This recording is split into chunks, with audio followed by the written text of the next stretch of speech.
Samantala, bilang ng mga nagpapakonsulta dahil sa influenza-like illnesses sa Calasiao MHO, dumarami ngayong malamig ang panahon. Sundan sa report.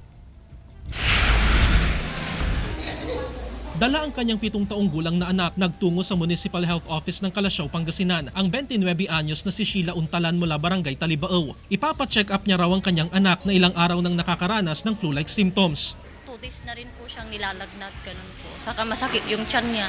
So, and on and off din yung fever po niya. Ito rin ang sinadya ng 39 anyos na si Maricel Orienza mula Barangay Bud. 3 araw na raw siyang may ubot sipon kaya ninais na niyang magpakonsulta sa health office. Ubo sipon po. Ilang araw niyo na pong nararanasan? 3 days po. Ngayong nararanasan ng malamig na panahon, ramdam daw ng MHO Calasiao ang pagdami ng mga pasyenteng nagpapakonsulta. Karamihan daw sa mga ito ay nakararanas ng ubo, sipon at trangkaso.